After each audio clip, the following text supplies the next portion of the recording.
My boyfriend and my younger sister hit it off, but not in the way you'd expect. They then gaslit me into believing nothing was going on. So on my own wedding day, I exposed everything and ruined their lives, but in my own way. I am still digesting my boyfriend Ryan and my younger sister's little situation that destroyed my 5-year relationship. And yeah, you can probably guess what I'm about to say, or at least you think you can. But the truth is much darker than you can imagine. A couple months back, I started noticing some weird vibes between Ryan and Liv. She'd been engaged to her fiancé Daniel for about a year, with their wedding coming up fast. Liv had always dreamed of a fairy tale wedding, and Daniel, who comes from a well-off family, was happy to make her dreams come true. And that's why I was so quick to gaslight myself. Because just like any life-changing secret that comes to light, the clues started with little things big enough to make your stomach knot up, the kind of subtle interactions that make you doubt yourself because they're so easily dismissed individually, but together form a pattern. Liv would practically howl at Ryan's mediocre jokes, saying stuff like, "OMG, you're hilarious," when nobody else was even chuckling. She'd throw her head back, touch her throat, and look at him with sparkling eyes I'd never seen her direct at Daniel. She'd constantly find reasons to brush against him or touch his shoulder during conversations. Nothing overtly inappropriate. A hand lingering on his forearm, fingers grazing his back when moving past him in the kitchen, standing just a little too close during family photos. I'd catch her staring at him when she thought nobody was looking, but I was looking. The way her eyes would follow him across the room, how she'd adjust her posture whenever he walked in. One time, I watched her reapply her lipstick right before he arrived at our parents' house for Sunday dinner. She never did that for Daniel. After a family dinner where Liv was being particularly flirty, I brought it up with Ryan during our drive home. "Did you notice how Liv was acting tonight?" I asked, trying to sound casual. Ryan glanced over at me, then back at the road. He looked genuinely confused. "What do you mean?" I explained everything. The excessive laughing, unnecessary touching, and those lingering looks. But when he denied knowing anything, I pushed a little harder. "Remember when you told that story about your coworker's failed presentation? Nobody thought it was that funny, but Liv was practically falling out of her chair laughing. Didn't you notice?" He just shrugged it off. "Do you hear how you sound right now? It's obvious you're not thinking straight." When he put it that way, I felt ridiculous. Maybe I was just being insecure? "You're right," I conceded. "I'm being silly." Ryan reached over and squeezed my hand. "Trust me, there's nothing going on. She's just being Liv." Despite his reassurance, something felt off. Over the next few weeks, I watched them like a hawk. Liv always managed to sit next to Ryan at gatherings, finding little excuses to pull him into private conversations. She'd constantly asked for his help with wedding stuff, even when I was right there offering assistance. "I can help you with that," I'd say, and she'd wave me off with a dismissive, "Oh, I need someone with stronger arms." Things came to a head during my parents' backyard cookout 3 weeks before the wedding. I stepped inside to use the bathroom, and when I returned, I spotted Ryan and Liv in a corner of the yard by the old maple tree, standing way too close. She was giggling at something he said, one hand resting on his chest, and they immediately jumped apart when they saw me approaching. "What are you two talking about?" I asked, forcing a smile. Liv flicked her hair back, not quite meeting my eyes. "Oh, just boring wedding stuff. DJ recommendations." "Right," Ryan added quickly. "My buddy from college does some DJ work." I was telling Liv about him. I looked between them, noting Liv's overly casual stance and Ryan's slightly rumpled shirt. "Why didn't you mention that to me?" I could have told her. Ryan shrugged. "Just came up in conversation." That night after we got home, I confronted Ryan more directly. "What was really going on with you and Liv today?" I asked, sitting on the edge of our bed. Ryan paused in the middle of changing his shirt. "What? Nothing. I told you we were just talking about music for the wedding reception, and that required standing 3 inches apart." He pulled his t-shirt on with more force than necessary. "We weren't standing that close." "Yes, you were. I saw you, and you jumped away from each other the second you noticed me. Because you were stomping over with this look on your face." His voice rose slightly, like you were about to accuse us of something. "Well, what am I supposed to think?" I stood up, hands clenched at my sides. "She's been all over you for weeks and you don't seem to mind one bit." When I asked why they needed to stand so close, he got defensive and said I was seeing problems that didn't exist. He insisted he was just being nice to my sister and didn't know how to set boundaries without making things awkward. "What am I supposed to do?" he demanded. "Push her away when she talks to me? Tell her to stop laughing at my jokes? How would that look to your family?" Our argument went around in circles for nearly an hour. He accused me of being paranoid and insecure,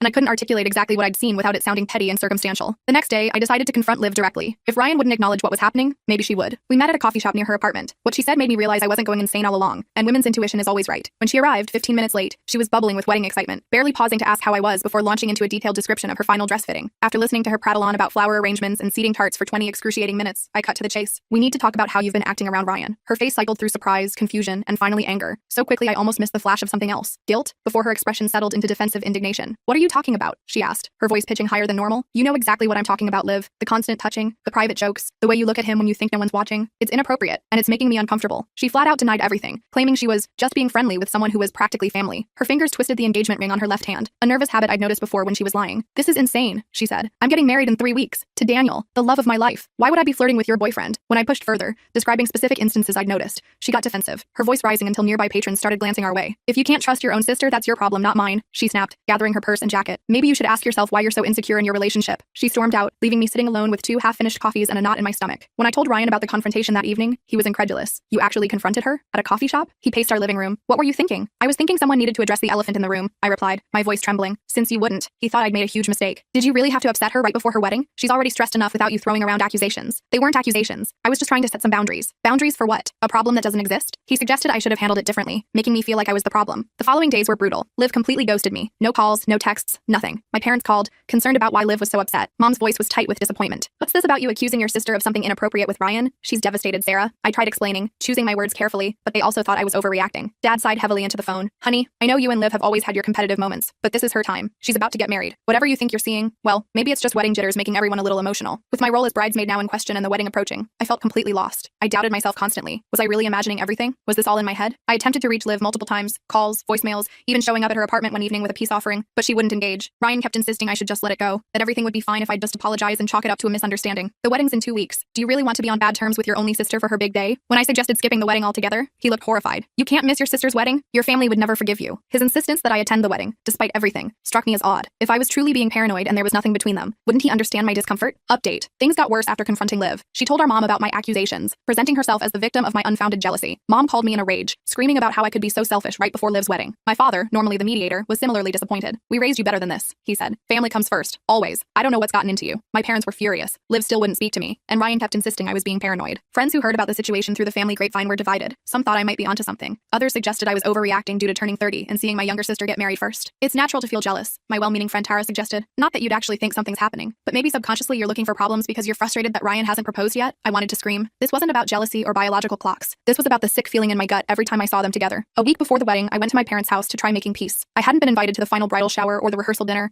and the idea of showing up to the wedding itself without resolving this tension was unbearable. I brought a handwritten card for Liv, apologizing for causing stress, without actually retracting my concerns. As I approached the front door, I heard hushed voices coming from the side of the house. My parents weren't supposed to be home. Curious, I walked around to the garden and froze in absolute shock. There were Ryan and Liv, partially hidden behind a large decorative shrub, in a full-on passionate embrace. Her legs were wrapped around his waist, his hand was under her shirt, and they were kissing so intensely they didn't even notice me standing there. The sound that escaped my throat wasn't even human. It felt like someone had punched me in the gut. What the actual fuck? I screamed, my voice shaking, my entire body trembling. They jumped apart, looking horrified. Liv went pale, lipstick smeared across her chin, while Ryan stammered, "This isn't what it looks like." I almost laughed at the cliche. Really? Because it looks like you're fucking my sister against my parents' garden wall. Tears streamed down my face. How could you? My own sister and my boyfriend? Liv started crying too. I'm so sorry. We didn't mean for this to happen. It just did. And then we couldn't stop. And how long? I demanded, my voice breaking. How long has this been going on? They exchanged a guilty look that told me everything I needed to know. This wasn't a one-time mistake. This had been happening right under my nose, while I was made to feel crazy for suspecting exactly what was actually happening. Sarah, please. Ryan stepped toward me. Let us explain. It's complicated. I couldn't bear to hear their excuses. I ran back to my car and drove away while they shouted after me. My phone blew up with calls from Ryan, Liv, and eventually my mom, but I ignored them all, barely able to see the road through my tears. At home, I packed a bag with shaking hands and checked into a hotel across town. I texted Ryan, "We're done. Don't contact me again," turned off my phone, and paid cash so there would be no credit card trail for Ryan to follow. Alone in the sterile hotel room, I finally broke down completely, sobbing until my throat was raw and my eyes were swollen. The betrayal cut so deep I could barely breathe through it. Every memory of the three of us together was now tainted. How many times had they exchanged knowing looks right in front of me? How many coincidental meetings had been planned? How many times had Ryan been late coming home because he was with her? Second update. After a few days of hiding out in the hotel, I realized Daniel deserved to know the truth. Whatever was happening between Liv and Ryan,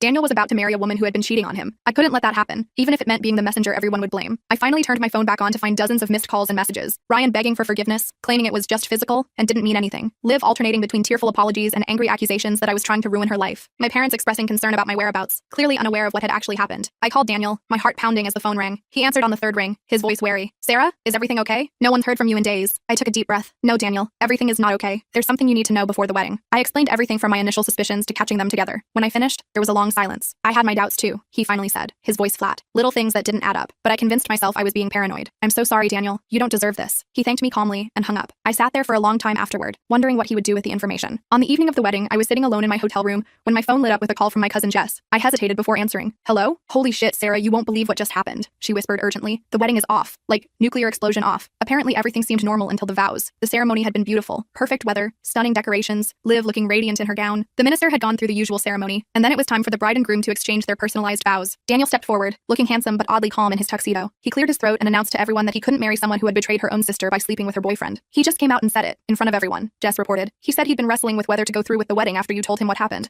but ultimately decided he couldn't start a marriage based on such a fundamental betrayal." Daniel told my stunned parents that this was the real reason I'd disappeared. Not because of some petty sisterly squabble as they'd been led to believe, but because I'd caught their precious Liv and my boyfriend in a compromising position at their own house. Apparently, after my call, he'd done some digging of his own and found text messages on Liv's phone that confirmed everything. He read a few of the most damning ones aloud to the horrified wedding guests before walking out, leaving her at the altar. Liv collapsed in tears as Daniel walked out, leaving her in a heap of white tulle and lace. My parents were shocked and confused while guests whispered among themselves, some discreetly leaving, others staying to witness the spectacular meltdown. "It was like something from a movie," Jess said. "Everyone's in shock. Your parents are trying to get answers from Liv, but she's completely hysterical." I felt oddly numb as Jess recounted the details. The truth was finally out, but at what cost? My relationship with Liv is shattered. My relationship with Ryan is over, and my family is in crisis. "Are you okay?" Jess asked after a moment of silence. "This is all so messed up, I can't even imagine how you're feeling." "I don't know what I'm feeling," I admitted. Relief that Daniel knows the truth, I guess. Sadness about everything else. "I'm taking things one day at a time. I've rented a small apartment across town and moved my essential belongings out of the place I shared shared with Ryan. I've blocked his number and all his social media accounts. Some mutual friends have reached out, and I've been honest about what happened, refusing to carry shame that isn't mine to bear. I'll eventually have to face my family, but this experience has taught me to trust my instincts and stand my ground, even when everyone tells me I'm wrong. My mother called yesterday, her voice small and broken, asking if we could talk. I'm not ready yet, but someday I will be. Thank you to everyone who supported me. And to anyone in a similar situation, trust your gut and don't let anyone gaslight you into doubting yourself. You know what you know, and you deserve people in your life who respect and honor the truth, however uncomfortable it might be.